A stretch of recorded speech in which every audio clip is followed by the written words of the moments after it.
Get ready for the dictation. Start.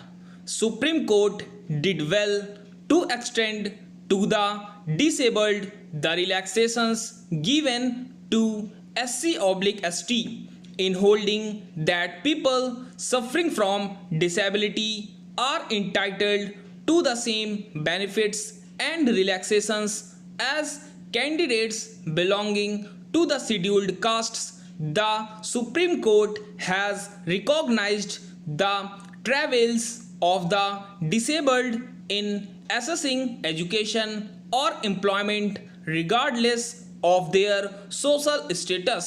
Even though drawn from all sections of society, those suffering from the several categories of disability recognized by law have always been an underprivileged and underrepresented section, a fact noticed in official studies in the past. Recently, the top court ruled that the Delhi High Court had correctly decided in 2012 that people suffering from disabilities are also socially backward and are therefore at the very least entitled to the same benefits as given to the scheduled castes/scheduled tribes candidates.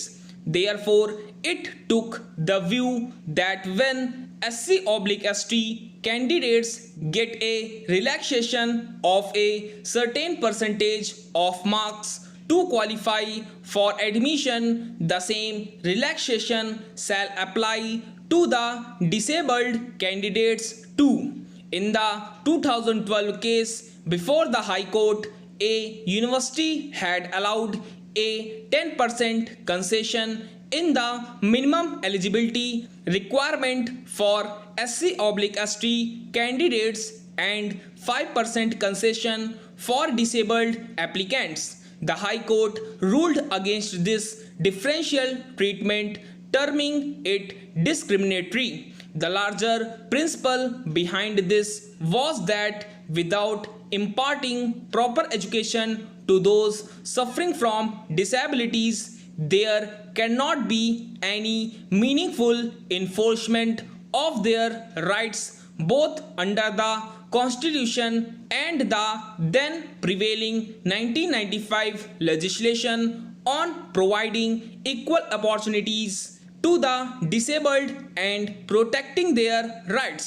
It can only be more applicable now that a fresh law that aims for a greater transformative effect the Rights of Persons with Disabilities Act 2016 is in place.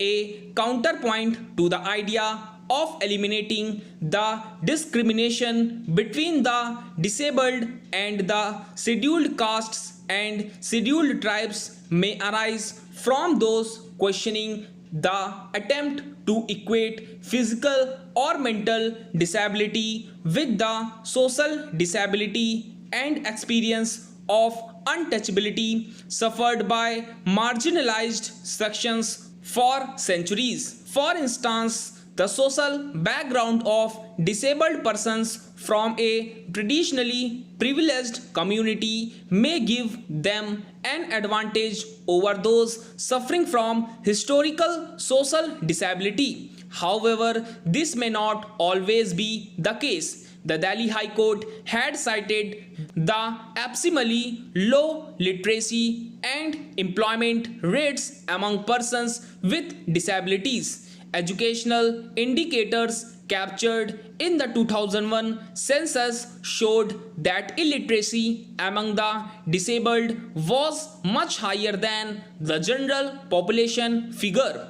The share of disabled children out of school was quite higher than other major social categories. The 2001 census put the illiteracy rate among the disabled at 51%.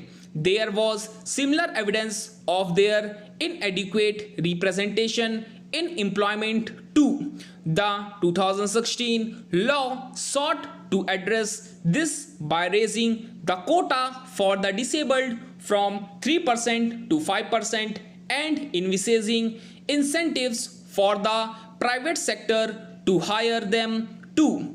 It is vital that this is fully given effect to show that this significant segment of the population is not left out of social and economic advancement. Stop.